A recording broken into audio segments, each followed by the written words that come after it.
Assalamualaikum warahmatullahi wabarakatuh. Pemirsa Bunsar MS Ikhwanul Kiram rahimakumullah. Masih terkait pembahasan ilmu tarekat. Pada kesempatan ini kami akan menyajikan penjelasan penting yang ditulis oleh Profesor Dr. Kiai Haji Ali Mustafa Ya'qub MA rahimahullah, khususnya mengenai aliran tarekat. Dalam tulisan tersebut, beliau memulainya dengan mengemukakan sebuah ayat Al-Quran yang sering kali dijadikan dasar oleh para pengikut aliran tarekat. Ayat tersebut ialah A'udzu billahi minasyaitonir rajim. Wa allaw istaqamu 'alat tariqati la asqaynahum ma'an ghadaqa. Dan sekiranya mereka tetap berjalan lurus di atas at-tariqah, niscaya kami akan curahkan kepada mereka air yang melimpah.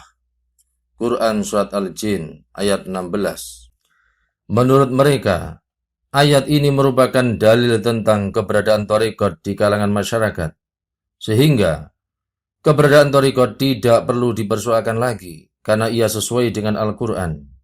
Padahal, apabila kita periksa kitab-kitab tafsir, misalnya tafsir Al-Quran Al-Azim karya Imam Ibnu Katsir, ternyata yang dimaksud dengan at-tariqah pada ayat di atas bukanlah tarekat yang dikenal masyarakat Islam, khususnya kaum sufi. Menurut Imam Ibnu Katsir, para ulama berbeda pendapat tentang pengertian at-tariqah itu.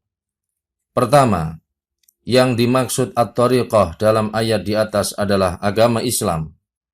Demikian pendapat Ibnu Abbas, Mujahid, Sa'id bin Jubair, Sa'id bin Musayyab, atau As-Sudi, dan lain-lain. Kedua, kata at-tariqah dalam ayat di atas bermakna ad-dhalalah, yakni kesesatan. Berdasarkan pendapat ini, ayat tersebut bermakna orang-orang kafir yang tetap istiqomah atau konsisten dengan kekafirannya akan diberikan rezeki yang melimpah oleh Allah Subhanahu wa taala sebagai istidraj kepada mereka. Berdasarkan penafsiran ini, maka at-tariqah yang dimaksud dalam ayat di atas bukanlah tarekat yang selama ini dikenal masyarakat Islam, khususnya kaum sufi, yaitu sebuah aliran atau madhab kaum sufi dalam menjalankan ritual ketasawufannya. Secara kebahasaan, tarekat berarti jalan, sirah yakni perilaku hidup, dan madhab. Tarekat juga berarti tabaqat, yakni kelas-kelas. Sedangkan secara terminologis, seperti dituturkan oleh Sayyid Al-Jurjani berikut. Tarekat adalah perilaku khusus bagi penempuh jalan menuju Allah Subhanahu wa taala dengan melampaui tingkatan-tingkatan dan menapaki makom-makom atau level-level. Di kalangan masyarakat Jawa, ada istilah tirakat yang berkonotasi hidup penuh kesederhanaan dengan mengurangi makan, minum, dan sebagainya. Istilah ini tampaknya terambil dari kata tarekat dalam arti terminologis. Karena biasanya, para penganut tarekat menempuh jalan kesederhanaan dalam perilaku hidupnya, tidak bermewah-mewahan, tidak makan yang enak-enak, dan lain sebagainya. Karena itu, tarekat dalam pengertian sebuah aliran sufi ini sebenarnya belum pernah muncul pada masa Nabi SAW, kendati substansinya ada. Di kalangan masyarakat Muslim Indonesia, terutama warga Nahdliyin, ada istilah tarekat mu'tabarah, yakni tarekat yang dinilai sahih. Pengertian ini memberi pemahaman. Di luar tarekat mu'tabarah ada tarekat-tarekat lain yang tidak mu'tabarah, yaitu tarekat yang dinilai tidak sah oleh ajaran agama. Pertanyaannya kemudian, parameter atau kriteria apakah yang dipakai untuk menilai bahwa sebuah tarekat disebut mu'tabarah atau memiliki validitas syariat? Di kalangan masyarakat juga sering terjadi polemik dalam mengidentifikasi apakah sebuah tarekat dinilai mu'tabarah atau tidak. Polemik terkadang berlanjut hingga memunculkan keresahan. Bahkan di beberapa negara sampai terjadi pertumpahan darah. Masalahnya, terkadang penilaian validitas atau kemuktabarohan sebuah tarekat bersifat subjektif. yaitu masing-masing pengikut tarekat mengklaim dirinya sebagai satu-satunya yang benar dan muktabar, sementara tarekat lain tidak benar dan tidak muktabar. Dalam penilaian ini akan bermuara pada keyakinan bahwa hanya pengikut tarekat muktabaroh yang masuk surga, sementara pengikut tarekat tidak muktabaroh akan masuk neraka.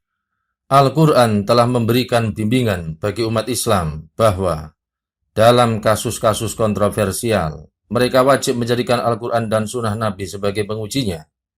Allah Subhanahu wa Ta'ala berfirman yang artinya, "Wahai orang-orang yang beriman, taatilah Allah dan taatilah Rasul dan ulil amri, yakni pemegang kekuasaan di antara kamu. Jika kamu berbeda pendapat tentang sesuatu, maka kembalikan kepada Allah dan Rasul.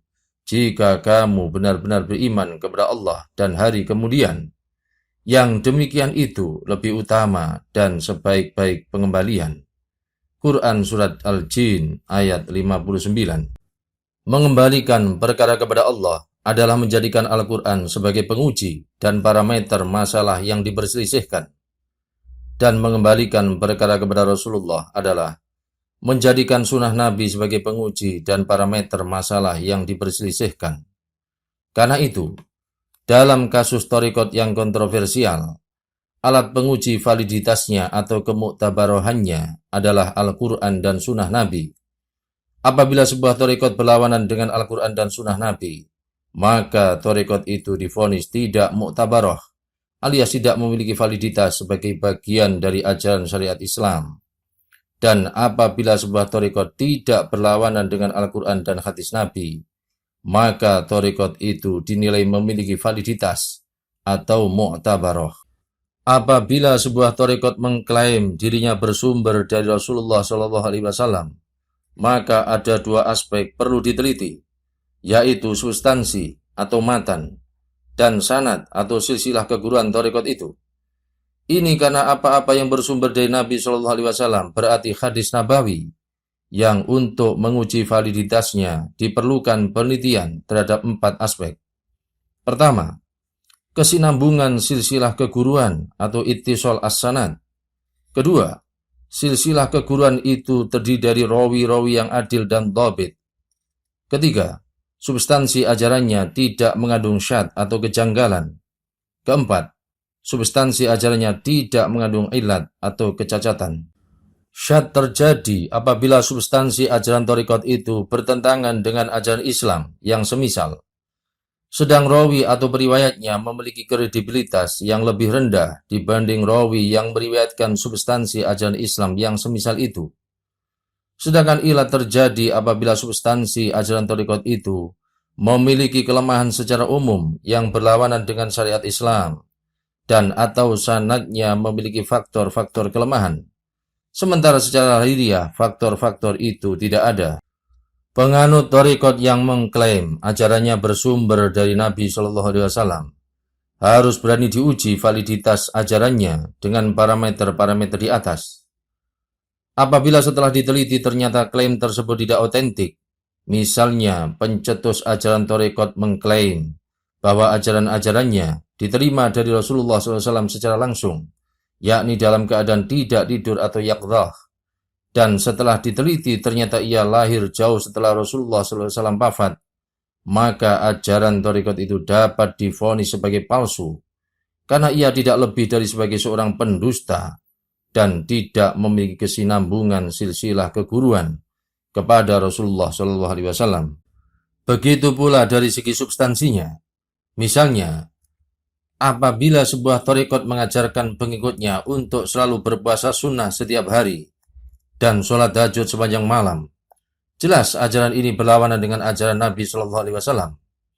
Karena dalam hadis-hadis sahih, misalnya kisah antara Salman Al-Farisi dan Abu Darda, Nabi malah membenarkan perilaku Salman yang pada siang hari terkadang berpuasa dan terkadang tidak berpuasa, dan pada malam hari tidur dan sholat tahajud.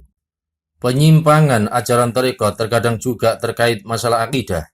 Misalnya, konon ada tarekat yang mengklaim ajaran wiridnya tidak pernah diajarkan Nabi SAW kepada para sahabatnya, melainkan disimpannya hingga beberapa abad. Kemudian datang seorang yang dinilai kuat menerima wirid itu. Andai ada tarekat mengajarkan demikian, berarti tarekat ini menuduh Nabi Shallallahu Alaihi Wasallam tidak menyampaikan seluruh ajaran agama alias kitman. Padahal ini sifat mukhal, yakni mustahil bagi para nabi dan rasul. Itu sekedar contoh ajaran tarekat yang bertentangan dengan Al-Quran dan hadis Nabi Shallallahu Alaihi Wasallam, sehingga dapat disebut tarekat tidak mu'tabarah. Demikianlah penjelasan dari ulama kita tercinta, Profesor Dr. Kiai Ali Mustafa Yaakob MA rahimallah seputar tarekat. Mudah-mudahan Allah SWT melipat gandakan amal kebaikan beliau, melimpahkan ampunan serta ridhonya kepada beliau, dan meninggikan derajat beliau di surga. Amin ya rabbal alamin. Saksikan lanjutan pembahasan masalah ini pada tayangan video berikutnya insya Allah. Semoga tayangan ini membawa manfaat dan keberkahan bagi kita semua di dunia dan akhirat. Rabbana taqabbal minna innaka antas sami'ul alim wa tub 'alaina innaka antat tawwabur rahim. Allahumma inna nas'aluka 'ilman nafi'a wa rizqan thayyiban wasi'a wa 'amalan mutaqabbala wa shifaan min kulli da'. Amin ya rabbal alamin. Wallahu ta'ala a'lam bis-shawab. Wassalamu alaikum warahmatullahi wabarakatuh.